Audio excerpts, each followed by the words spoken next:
Welcome to Beg to Differ, the Bulwark's weekly roundtable discussion featuring civil conversation across the political spectrum. We range from center-left to center-right. I'm Mona Charan, syndicated columnist and policy editor at the Bulwark. I'm joined by our regulars, Bill Galston of the Brookings Institution and the Wall Street Journal, Damon Linker of The Week, and Linda Chavez of the Niskanen Center. Our special guest this week is Ian Bassin. Ian is the former Associate White House Counsel in the Obama administration and is now the Executive Director of Protect Democracy. Welcome, one and all. Ian, you must be very busy these days because, as we keep saying on this podcast week after week, it really is one of those historical moments where you do have to ask yourself on an ongoing basis, what are we doing to protect democracy when it does seem to be vulnerable? So why don't you sketch out exactly what Protect Democracy is before we get into some more specifics? Sure. So Protect Democracy is a cross-ideological nonprofit, and I think we probably span the gamut even broader than you proposed here, in that we are progressives, moderates, conservatives who are concerned that American democracy is in danger of going down the road that so many other democracies have gone down in the early days of the 21st century, where illiberal autocratic leaders have risen and displaced democratic regimes. We've seen that across the world in the last 15 years, and it's pretty clear now that the United States is no exception. And so we formed in early 2017 with the explicit mission of preventing American democracy from declining into a more authoritarian form of government.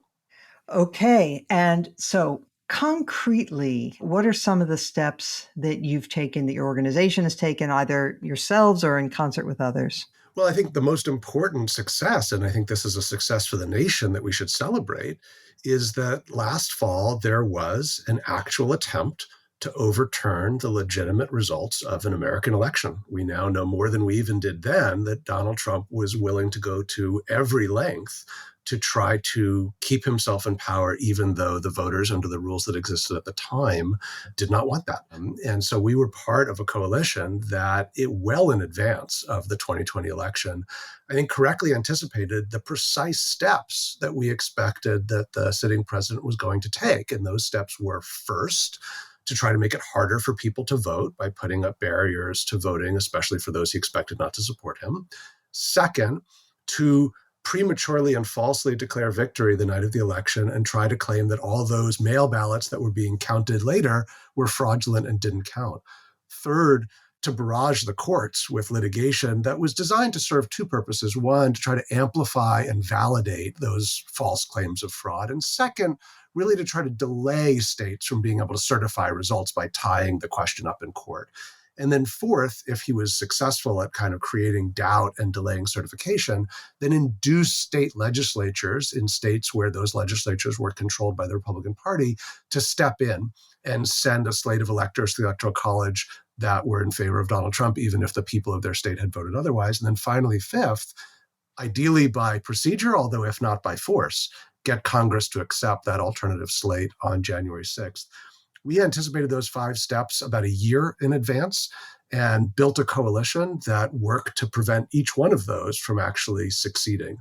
And we can talk about some of the details in there, but one of the key things really, I think, was making sure that when the president claimed the night of the election that he had won and that all of the late ballots being counted were fraudulent, that we had pre-inoculated the American public to that red mirage argument through working with, so many people, including many people on this call, to get people to understand in advance that that was not the case and to dismiss that. And I think as a result, he convinced, 30, 35, maybe 40% of the public, but not 52.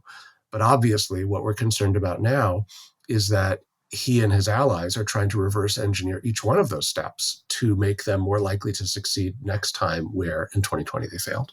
So, as you're very well aware, there is a raging debate right now about what should be the priorities of the Democrats while they have the majority in Congress. And some people say, well, they should enact the voting rights changes.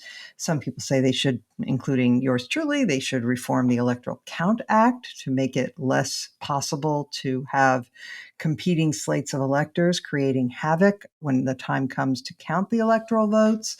Some people think that the Democrats should try to compensate for the structural advantage that Republicans enjoy, for example, in the United States Senate, by adding states, Puerto Rico and the District of Columbia, and so on. So those are some of the things people are debating. What would be if Ian Bassin were making his wish list and it were going to be whisked over to the Oval Office and magically made law? What would you, or if it's even a law, but what would your priorities be? Well, you named a couple of them there. And so number one and two would be passing what is now the Freedom to Vote Act, which is the compromise legislation that Joe Manchin and Kyrsten Sinema have gotten on board with, and also a reform to the Electoral Count Act. And the reason those are both critical, you alluded to why the Electoral Count Act is critical. The reason why the Freedom to Vote Act is critical is because right now what we've seen in the last 9 months have been a spate of legislation introduced and many bills passed, largely in states with unified Republican control, that would both make it harder for people to vote and, in a new and perhaps more disturbing twist, change the way that elections are administered, the way that votes are counted, and the way that winners are certified, to make it possible in some states for hyperpartisans to simply take over the management of elections and the outcome if they don't like the direction things are heading. And we're already seeing that play out, for example, in Georgia, where the Republican-controlled legislature is trying to replace the Board of Elections in heavily Black Atlanta, Fulton County, because frankly, and this is pretty obvious, they didn't like the results of the last election. And one of the things the Freedom to Vote Act would do in Title III of the bill is mitigate or eliminate the danger that those measures could actually pose to elections in states around the country. So I would do those two things. But the other things that I think are really important, and some of them are also before Congress, and then we can talk also at the state level. But Congress is also working on 3 other issues that I think are critical for lifting up kind of the strength of our democracy. So one, there's a bill in Congress called the National Security Powers Act, which actually is a cross-ideological bill. It was introduced by the Democrat Chris Murphy, the independent Bernie Sanders, and the conservative Mike Lee. And what it would do would be rebalance powers from the executive to the legislature on a host of important issues, from emergency powers to war powers to arms control to international trade. And the reason why that's so important is because, and I think on this point, we go back to de Tocqueville and how prescient he was. One of the things de Tocqueville warned about when he visited and wrote about the early United States was that if you had a presidential system, and if you gave that presidency too much power, then every election for the chief executive would become an all or nothing, do or die election for both sides, and both sides would resort to a by any means necessary approach to those elections. And just think about what presidential elections feel like today. It's remarkable how accurate de Tocqueville was. And what has happened to sort of bring that premonition to reality has been that over the last several decades, Congress had just abdicated a lot of its powers to the executive, sometimes intentionally and sometimes by accident. Can I And so I think you want interrupt to, you right there? yeah. Because Mm-hmm. this is a subject that interests everybody on this panel. It's come up frequently. My question is, isn't it more difficult to get Congress to assert its natural powers than simply passing a bill? I mean, isn't part of this the whole ecosystem of the way they raise money, the way they get their message out, the fact that they rely so much on television and social media and so forth? They really don't want the power. That's why they've given it up.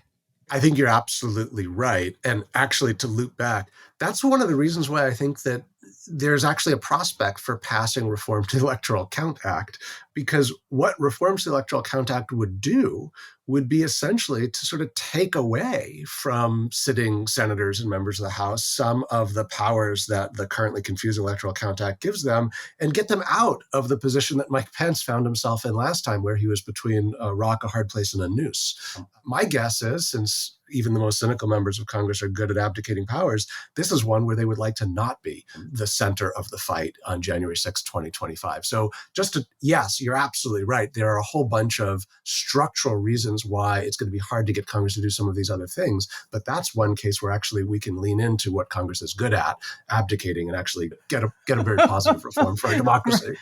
Right. Okay, Damon Linker, I'm going to call on you next. You have some thoughts.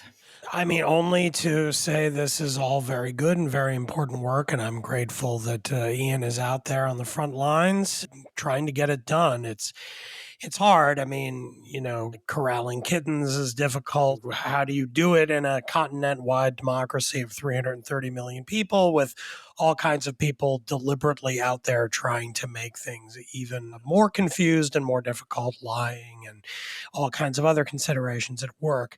I guess the only very mildly critical thing I would say is in terms of prioritization. I think when it comes to the issue of state laws since the last election that seem to be designed to make it, quote, harder to vote, in my view, that should be very much deprioritized in favor of these other more procedural questions, both at the state level when it comes to the procedures involved in certifying votes and so forth, as well as all the way up to Congress with what happens on January 6th and the Electoral Count Act. That's because we had the pandemic in 2020. And because of that very specific situation, a lot of laws around the country were loosened, made it easier to vote, greatly expanded mail-in voting, all kinds of other provisions, making it so that it's easier to vote. Now, I personally, if you ask me, is this a good thing or a bad thing? I would say, yeah, it should be as easy to vote as possible. I personally wouldn't have a problem with having election day be a holiday or maybe even a few days in a row so that people could vote as easily as possible with as short of a line as possible and so forth. However, there are all kinds of things. If you ask me personally, I would come down on one side and other state legislatures would come down on the other. I don't think that if we're talking about, say, the baseline 10 years ago versus the baseline on election day 2020, and states move from what we had on election day 2020 back to something kind of in between where we were 10 years ago and last November, that constitutes a, quote, threat to democracy. I think it's obnoxious and unfortunate if you're going to make it a little more difficult to vote this time rather than the last time, but it's not a kind of, as you will, like a regime level threat to the functioning of American democracy. So I would prefer to see Democrats especially try to disentangle these different concerns, because the much bigger problem, in my view, is that in the end, you could make it so that you could vote for 3 months in a row any day you want. And Donald Trump or a similarly minded Republican could use the same kind of procedural techniques to subvert that vote and lie about it and overturn the results. So I would want to disentangle the two. Ian, does that resonate with you at all? Or do you really think that the other category of issues are as pressing? Well, I think those are the most pressing issues. So, in that sense, it does resonate. I think that the compromise bill that's been put forward by the Congress was an attempt to go somewhat in that direction, perhaps not as far as you might want it to go, but it was an attempt to go somewhat in that direction and say, hey, there was a whole bunch of things that we wanted to do when the Democrats introduced the original H.R. 1 in January of 2019, that now actually we need to focus on the most important aspects of that.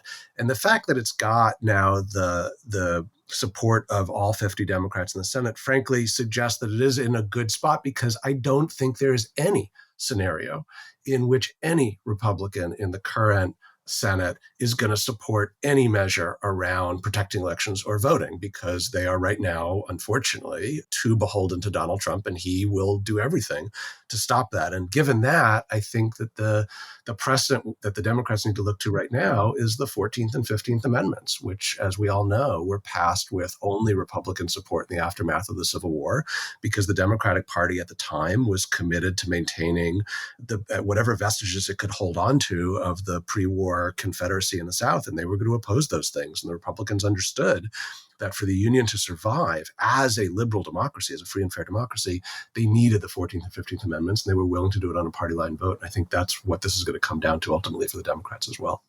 Okay, I'm coming to Bill Galston next, but I want to interject one quick question first, and that is, I have certainly been in agreement with others that there really isn't any comparison between the threats that the Republican Party presents to the country right now versus the Democratic Party. I disagree with the Democratic Party on a lot of things, almost everything, I would say, most issues. But I do think they're the only sane party left in America at the moment. Nevertheless, I want to press you on something, and that's this. Denying the legitimacy of elections, though Trump has taken it to unprecedented levels. He's not the first to do it, and somebody that did do it quite recently was Stacey Abrams in Georgia, who refused to concede and said that the election had been stolen when, from what I can gather, there really was not evidence for that. Was what she did harmful? Look, I think there were in that election a lot of steps taken by the then Secretary of State, Brian Kemp, to try to give himself as a candidate an advantage in his run for governor. We actually at Protect Democracy brought a lawsuit against Kemp within about 72 hours of the election because as the sitting Secretary of State, he was going to preside over the recount because it looked like the race was going to be within the margin that sort of required a recount in Georgia, which would have put him in a position of presiding over a recount between two candidates, one of which was himself. So we actually brought a lawsuit citing a Anthony Kennedy Supreme Court opinion that stands for the basic principle under the Due Process Clause that no person should be a judge in their own case. And in the emergency hearing for that case, Kemp actually resigned his Secretary of State role, I think largely in part because he saw that he actually was going to accede to the governorship, and it really looked ugly for him to preside over the recount. But that was, of a set of things that he was doing to try to tilt the landscape in his advantage. I think it was entirely fair of Abrams to object to those things during the campaign. Now, whether at the end of the campaign she struck the right balance in terms of how she treated the end result is a much tougher question, Mona. I think that's what you allude to, which is, do we have to accept essentially that even if we don't like the rules that were in place, and even if we think those rules were unfair in some way, if they were blessed by the powers, whether they be legislative powers or judicial powers at the time, doesn't our system require us to accept them? And I think in hindsight, if I could have helped her craft some of that sort of language she used, probably would have crafted a little differently because of the norm it sets going forward. But I wouldn't agree that election sort of passes the kind of international free and fair standards because of the role that Kemp played as both the candidate and the administrator, and how he went beyond, I think, sort of the fair balance of that responsibility as Secretary of State. Okay, fair enough. Bill Galston.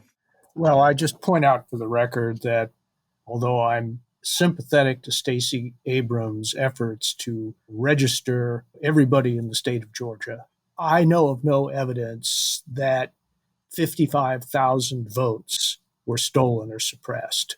And I think in the interest of truth and fairness, that needs to be stated. This is what the lawyers call an argument against interest, but I think it's true. That's an exception to the hearsay rule, by the way.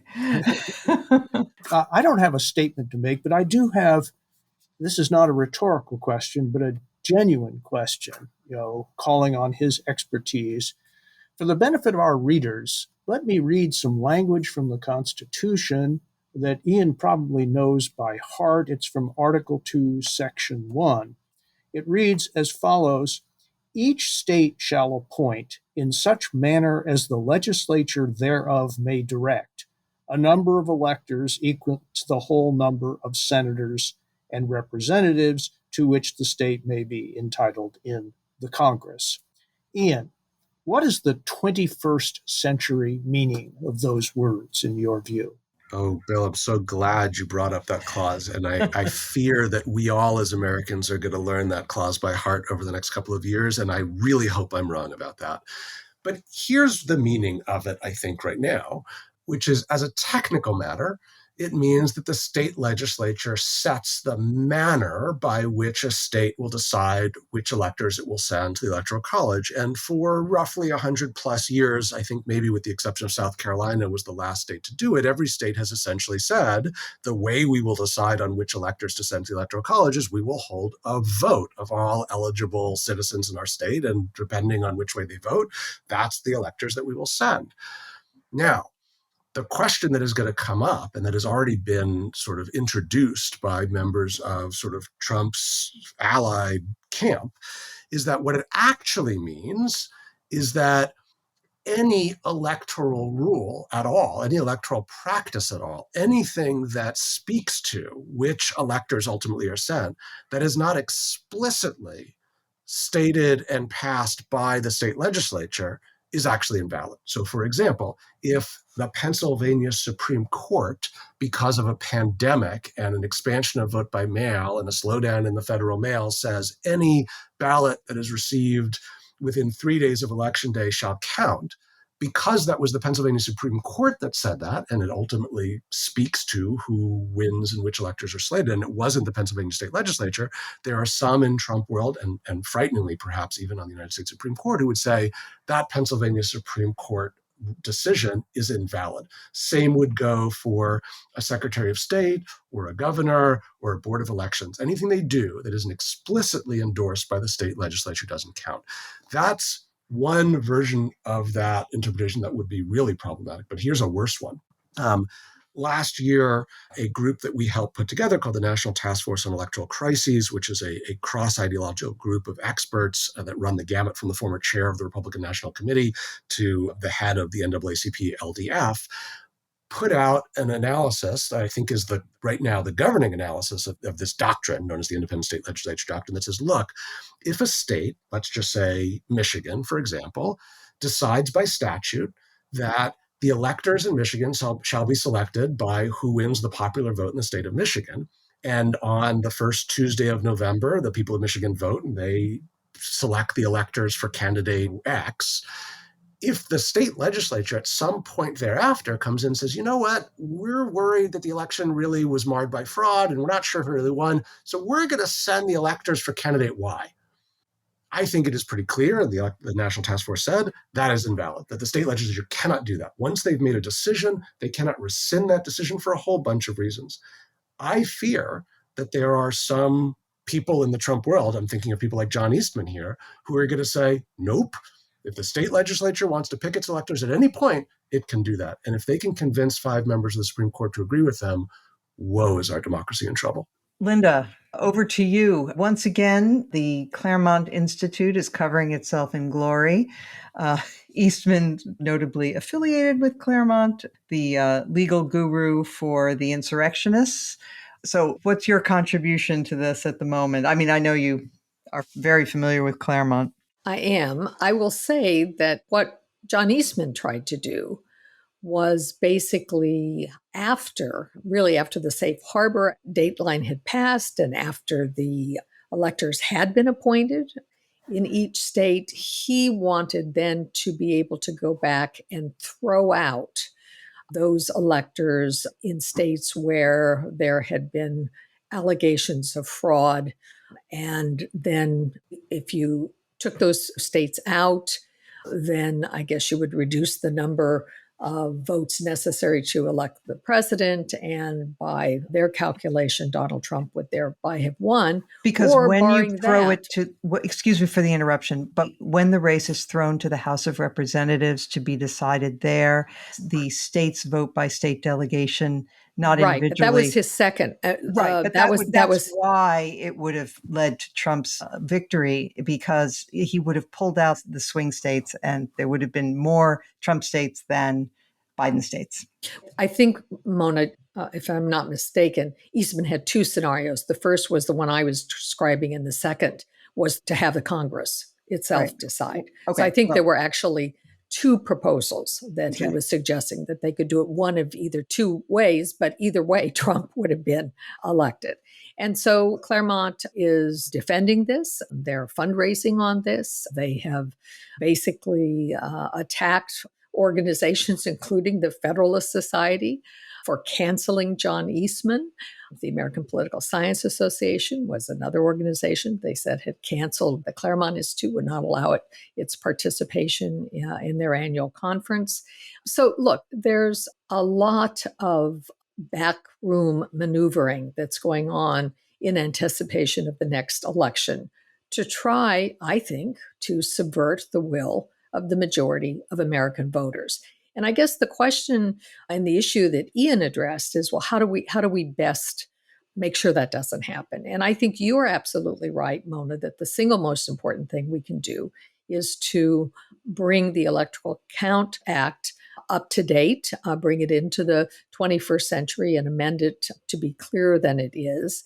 But I'm not sure that I'm willing to go as far, even as the compromise legislation that Senators Manchin and Klobuchar have proposed, because it would do some other things that as a conservative, being a conservative always means you're a little bit reluctant to make dramatic change, and particularly make dramatic change in response to a specific act or, something that may be a one-time occurrence. So, I'm not that enthusiastic about even the Manchin Act. Can you be specific about Sure. What you didn't like? Okay. Some of the things that concern me, it may be well and good to have rules that are consistent for federal elections. I think that's something that has to be thought about. I think we have to have hearings about it. I think we have to think about it. I don't think we do it rashly, but I'm open to that as a possibility.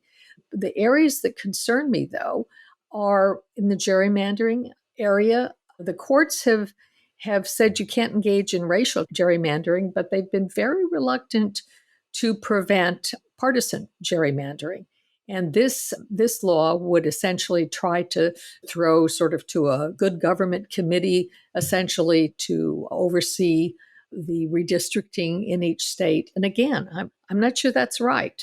I'm also wary about interfering in the way in which, these so-called dark money organizations can involve themselves in elections. I mean, I've always been one that thought that anybody should be able to spend any amount of money trying to influence an election, so long as the information about who it was that contributed was in fact open. Now, dark money groups obviously protect that information, but I do think that issues committees and organizations that want to advertise during elections have the right to do so. I think that doesn't harm our elections. And I do not believe that there's too much money in elections. I don't think that has been as corrupting an influence as many people on the left do. So those are some of my concerns about the Manchin-Klobuchar bill.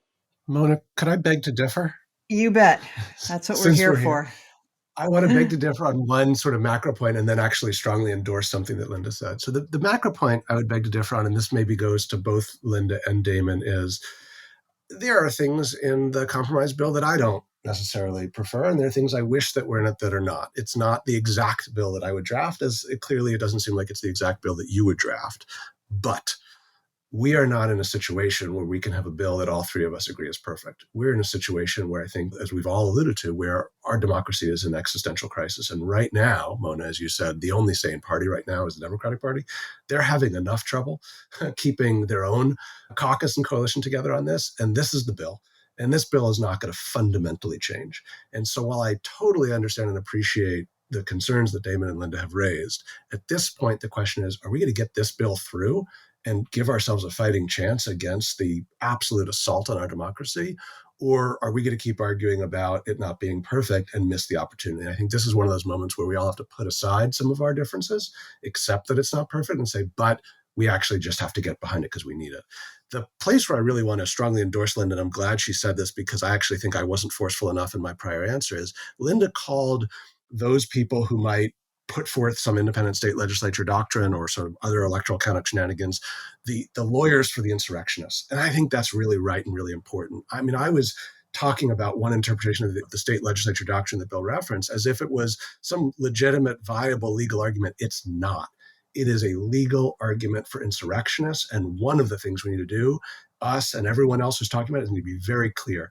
Any lawyer who gets behind that view of the state legislature doctrine is lawyering for insurrection. Okay. We also have the election in Virginia, and there's a governor's race going on, Terry McAuliffe versus Glenn Youngkin. And a lot rides on how this turns out. There will be a furious bout of interpretation, whichever way it goes. And so some of the issues that have come up are, of course, having to do with the pandemic, mask mandates, vaccines. Abortion has come up, but it seems that one huge issue that was kind of a sleeper until recently is critical race theory and what's happening in the schools.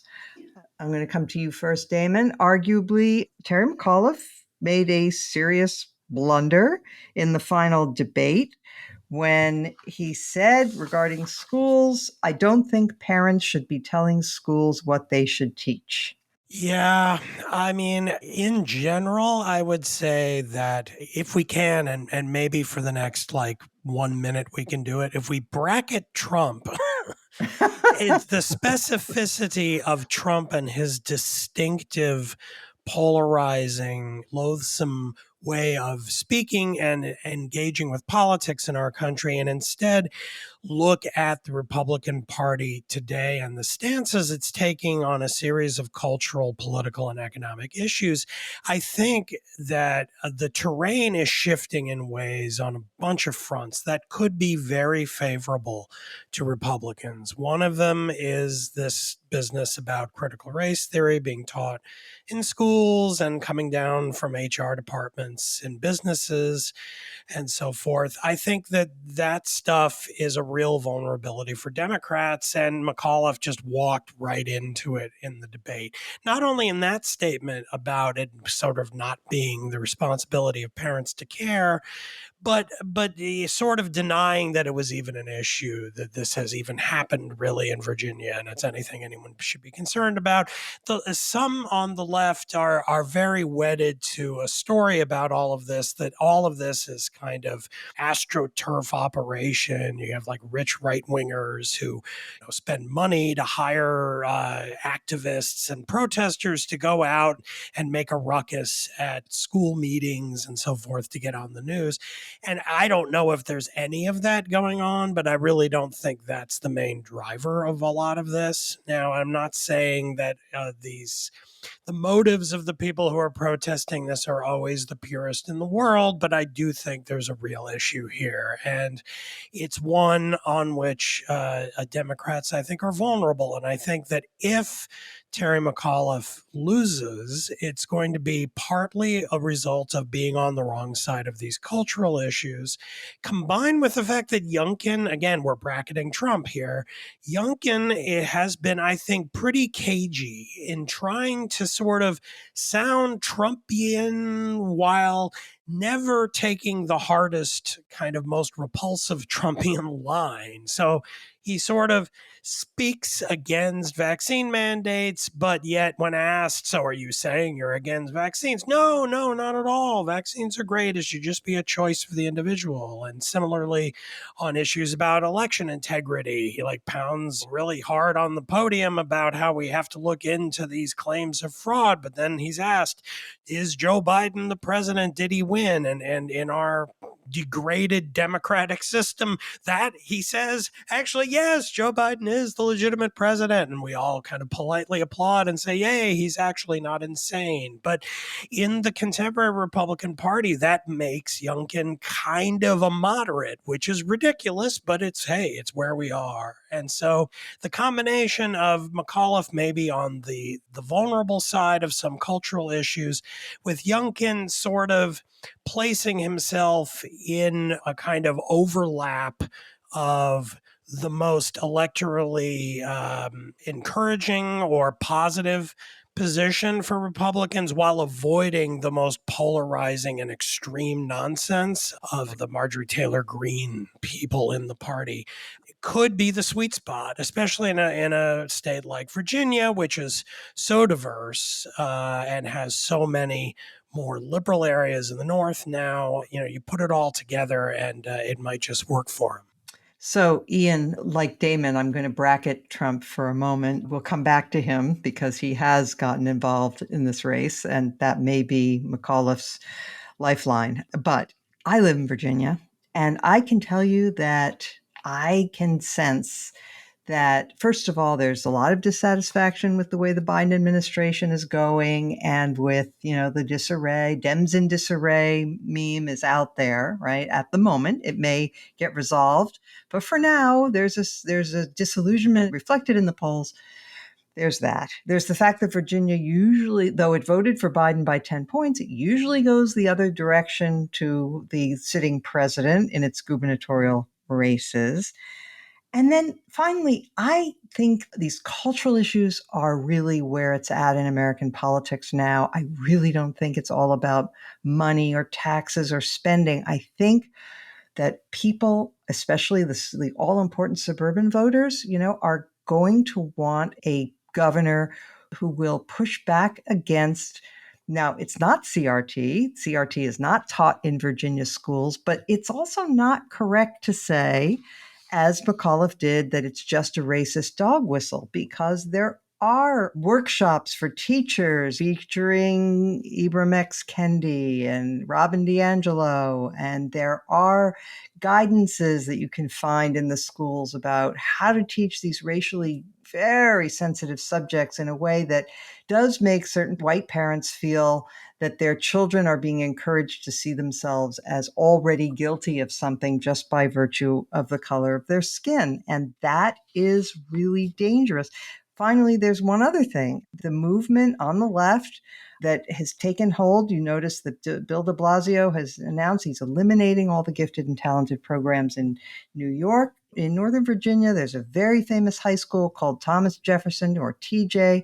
It's a magnet school established, I think, in 85. It was 71% Asian students because it was based on an admissions test, among other things, grades too, but mostly it relied on a series of admission tests. And the Democrats decided to change that so that it would be more inclusive. And I have to say that is also a real problem as I see it in this race. Oh, Mona, I want so badly to stick with your kind of opening framing of trying to bracket the elephant in the room. I want to do that. And the reason I struggle to do that is because every issue you mention, they're such important issues. They're things that this country needs to wrestle with. How we deal with race, how we teach in schools, how we handle admissions tests, all these things are really important. But if we don't have a free and democratic society and we're governed the way that, a country like Hungary is going, then good luck to us actually working through these things and having sort of debates about them and having elections about them. All that goes out the window. And so I just find it hard, even though I know it's a political reality in a state like Virginia, to really get into all of these important questions when there is this giant storm looming. And so Trump has a way of breaking out of the brackets we try to put him in, and he's just going to break out of it here for me in this way, which is that I think the problem that Youngkin faces is that he is participating in what I consider the magical thinking of Republicans around the country right now. And the magical thinking is this. It's that I want there to be a sane Republican Party again in the future. And I want to be a part of it. Fill in the blank, Mike Gallagher, Glenn Youngkin, Elise Stefanik, whoever, Ben Sass, whoever we are. I want to be a part of it. And in order to get there, I have to do a little bit of playing footsie with Trumpism. And I think Damon did a very good job of sort of the way that you kind of try to thread that needle. And if I do that, if I throw a little bit of meat to the Trumpist base, then somehow, and this is where the magic comes in, magically, first, Trump will disappear. And this is the even more magical thing. And then second, Trumpism will disappear. And I will find myself again in the midst of a Republican Party where I could sort of kind of advocate for my traditional conservative values. Now, the reason that's magical thinking is if you are going to play footsie and throw meat to sort of Trumpist theories like election fraud is rampant, we need election security task forces, what you are doing is you are deepening and hardening those Trumpist feelings among the base so that even if somehow Trump himself goes away, you've actually guaranteed that Trumpism will outlast him and you will not be able to sort of put the genie back in the bottle or get Frankenstein's monster back into the laboratory. And that is the magical thinking that people like Youngkin are engaged in, when instead what really is needed at this point in time is, I go back to when David Duke endorsed Donald Trump. And do we remember what Donald Trump had to do? he had to disavow the endorsement. Why? Because we had certain norms in our society that said somebody who was not affiliated with the Ku Klux Klan needs to basically be told, nope, you are not part of our coalition. You are not acceptable. You are not good for the health of the country. And I reject that endorsement. And what that does is it not only rejects Duke's power, but it rejects the power that Duke has over any voters out there to become part of that movement. And until we start to see Republicans like Glenn Youngkin or Mike Gallagher or Elise Stefanik do that, we are going to have Trumpism with or without Trump, and they are not going to find themselves on the other side of this period, this era. Well said. All right. Well, Linda, Mr. Trump in the bracket, he's already out of the brackets. Yesterday, there was a Take Back Virginia rally that was hosted by a right-wing talk radio host named John Fredericks. And it featured Steve Bannon and Amanda Chase, who has called herself Trump in Heels. She has been a surrogate for Youngkin out on the campaign trail, drumming up support in the Trumpier parts of the state. And Youngkin has been happy to accept her help. So they had this Take Back Virginia rally. Trump phones in his support for Youngkin. Okay, Youngkin was not there, though he had phoned into the John Fredericks show earlier in the week to thank him for staging this rally. And here's the pièce de résistance. They began the festivities by saluting a flag that they say was carried in the, quote, peaceful protests on January 6th. I'm speechless. I'm utterly speechless. Yeah. I thought leading up that you were going to Trump's statement that he released saying that unless he's declared winner of the 2020 election, that Republicans will and should stay away from the polls in 2022 and 2024. To which I say, from his lips to God's ears. Right. He did say that. Yeah, he did say that. Look, Ian is absolutely right. I mean, those of us who are conservatives and who have basically bitten our tongues and, withheld our reservations about voting for some Democrats, even though we may adamantly disagree with them on certain policy issues, but instead voted for them because the alternative was to repudiate democracy. We're going to have a choice to make in the upcoming elections.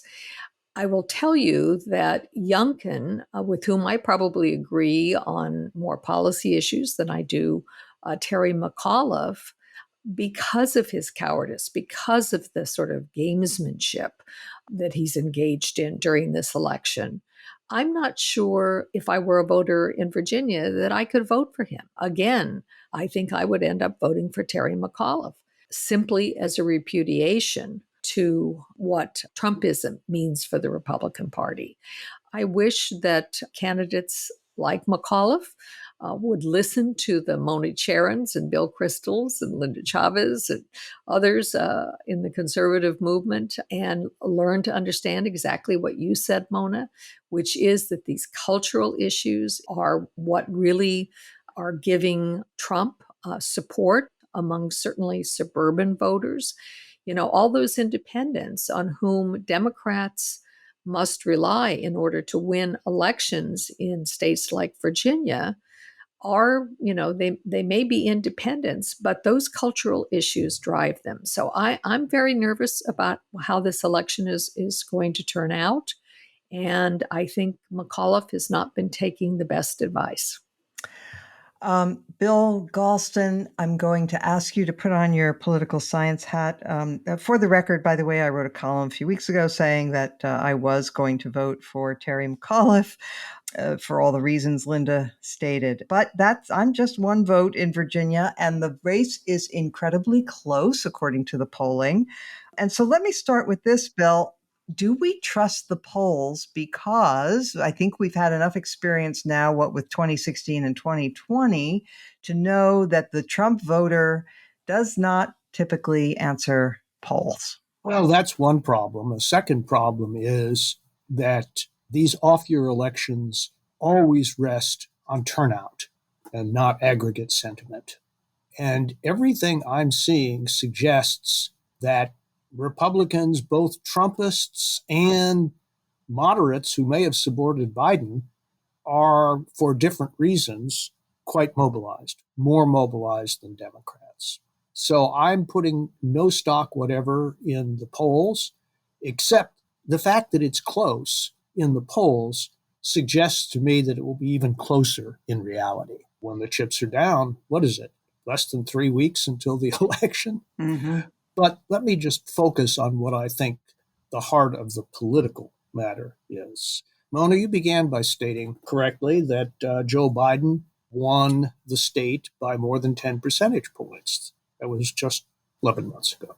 And there will be panic in the Democratic Park if Glenn Youngkin wins this election. It will be regarded, I think properly, as an important leading indicator of what's going to happen in November 2022. And there are indications from past Virginia gubernatorial elections that it's not entirely off base to regard the results of that election as a leading indicator for the midterms. So everything that the Democrats have been assuming or hoping will be called into question. And I don't care whether it's a 5-point Youngkin victory or a 5-vote Youngkin victory. Doesn't matter. If he wins after the dust settles, that is going to be the equivalent of a grenade tossed into the Democratic foxhole. There are going to be a lot of bodies and a lot of scurrying for safety. And the tensions that now exist within the Democratic Party will be further exacerbated. The progressives will have one interpretation of the defeat. The moderates will have a very different interpretation of the defeat. McAuliffe himself has said that it will be a blow to his candidacy if the bipartisan infrastructure bill is not passed before Election Day in Virginia. I think politically speaking, that's a fair comment, but in the context of the current low-grade warfare, or not so low-grade warfare between different factions in the Democratic Party, that is one way of setting up the progressives to be accused of having created a political landscape in which Democratic candidates can't win or have a lesser chance of winning. That charge will not be unfair. It will also be inflammatory.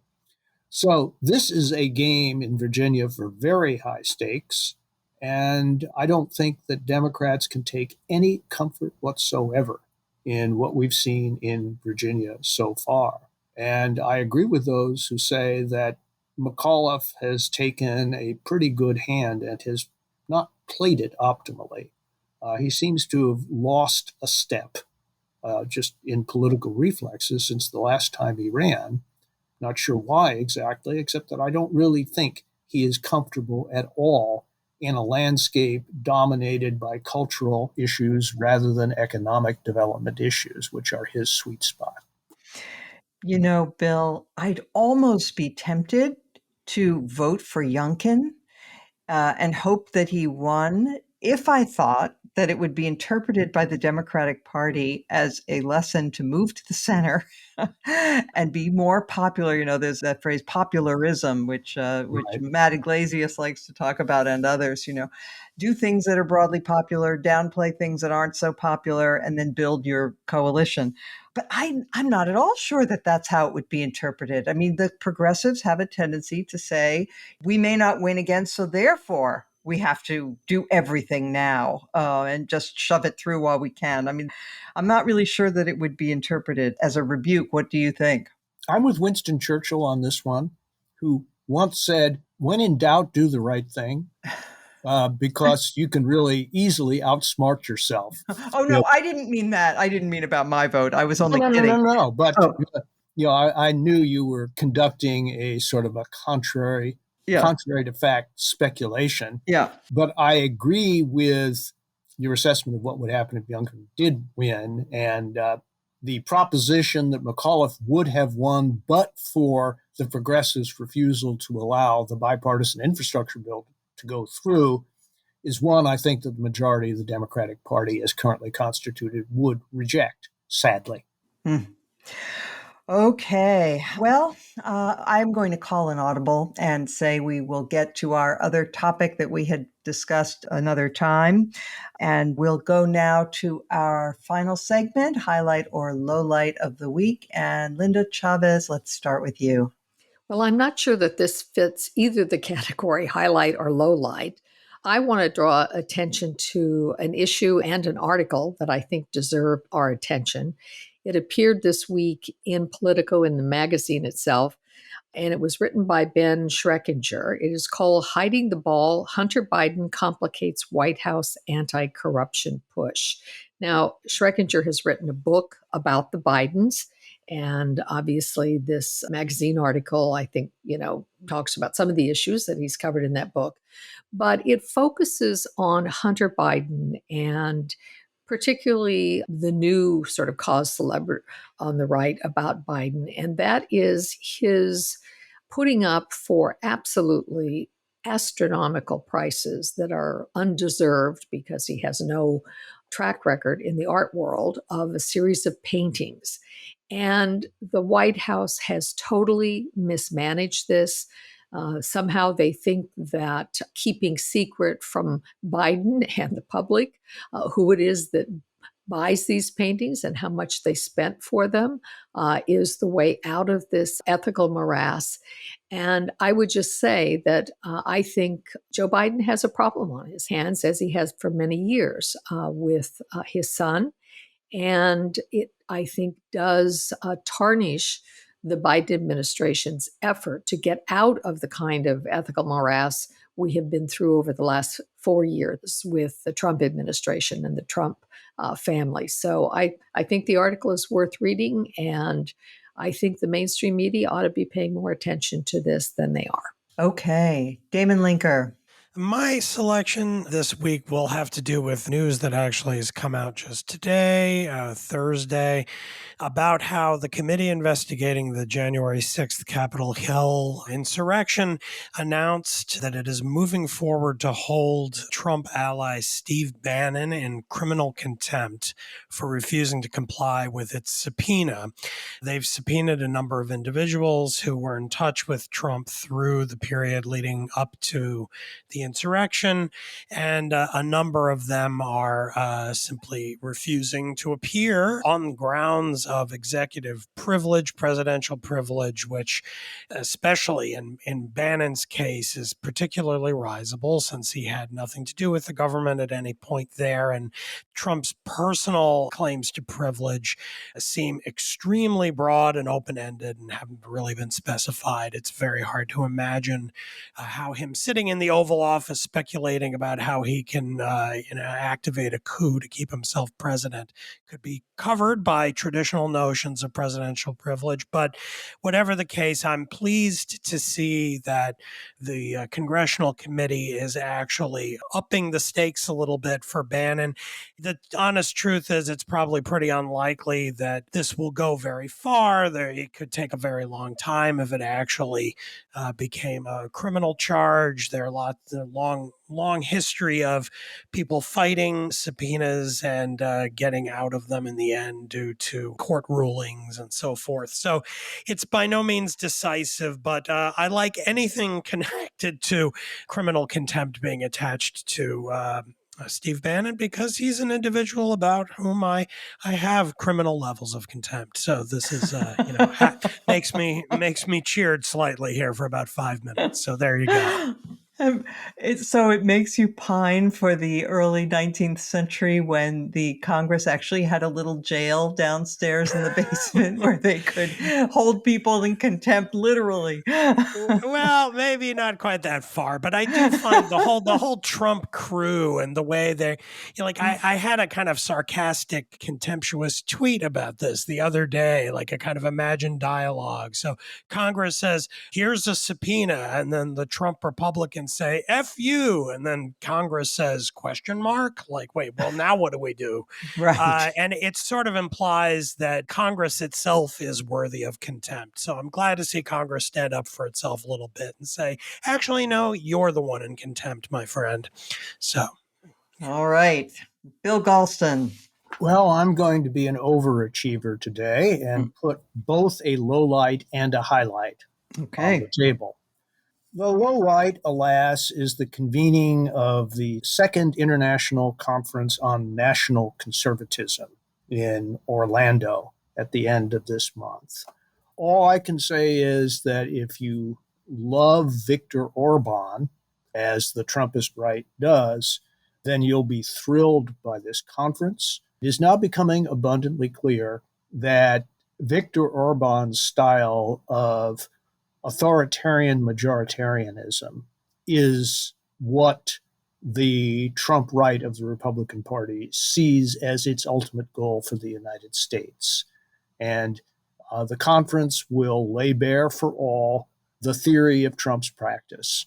And I urge people who care about these things to follow and track this conference, to write about it, and to be as clear as possible about what the intentions of those attending the conference actually are and what kind of America they would bring about if they had the power to do it.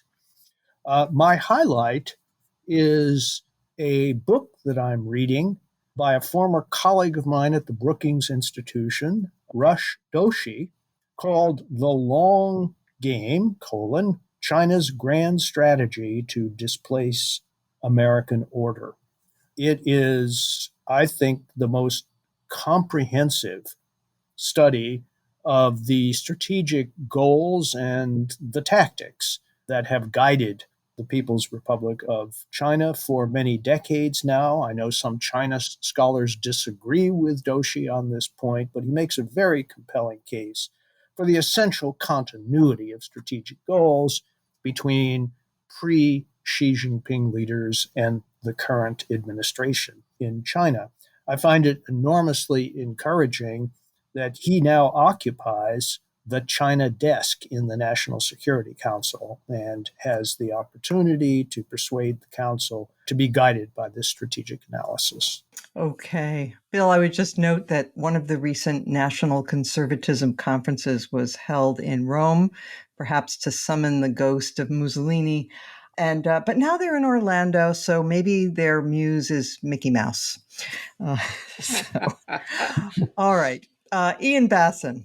Well, I'm going to end us on a high note, and I'm going to follow Bill's lead to Eastern Europe and his references to Viktor Orban, but actually to a different country, and call our attention to an election that was held this week in the Czech Republic, where the ever more illiberal and anti-democratic Prime Minister Andrej Babiš was defeated, and he was defeated by a coalition of entities and parties that normally don't agree on much, don't work together, but they banded together and united because they saw it as absolutely essential that they address the anti-democratic threat that they saw Babiš as playing. And I think that's apropos, obviously, of us all together on this podcast and the movement that we're trying to create. And I wrote a piece in the Bulwark recently saying that that's really what we need in the United States is people who may disagree about everything, politics under the sun, but agree about democracy fundamentally. And I want to end by reading from the New York Times account of this election, where the Times wrote, "For the past decade, populists like Mr. Babiš have often seemed politically invincible, rising to power across Central and Eastern Europe as part of a global trend of strongman leaders disdainful of democratic norms. But on Saturday, the seemingly unbeatable Mr. Babiš was defeated because opposition parties put ideological differences aside and joined together to drive out a leader they fear has eroded the country's democracy." And so, with apologies and perhaps a quote from The Mandalorian, this is the way. Hear, hear. Oh, Bill, did you want to just say something about the Czech election? Just 2 words. Now what? This coalition of opposition, was difficult to put together. Putting together a governing agenda in the face of this will be even more difficult, and I think that it will be at least as hard to hold this coalition together as a governing coalition for any length of time as it will be to hold the current coalition government in Israel together. Or the Democratic Party in the United States. Details. All right. All right. I would like to flag a piece that the Washington Post ran on its opinion page. It is by Dagmar Degroot, who is an associate professor of environmental history at Georgetown. And the piece makes the point that the panic about climate change has far outstripped the threat.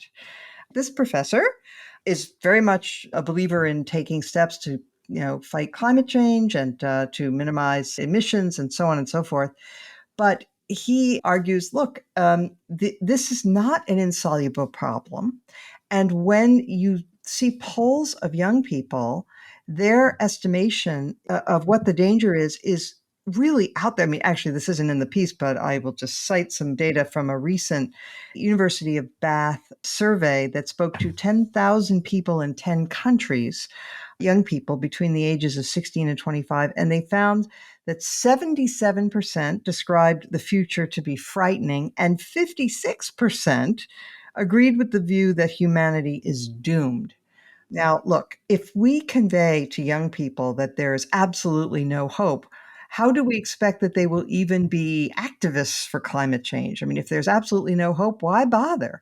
And of course, that's just not remotely the case. It's a problem. Humanity has faced other problems. Technology is coming to the rescue in lots of ways, and we have diminished emissions significantly. So there really is a need for a rule of reason here, and concern, but not doomsaying on the part of everyone, so that young people don't lose hope in the future. All right. I want to thank Ian Bassin for joining us, and thank you all for listening. And we will return next week as every week.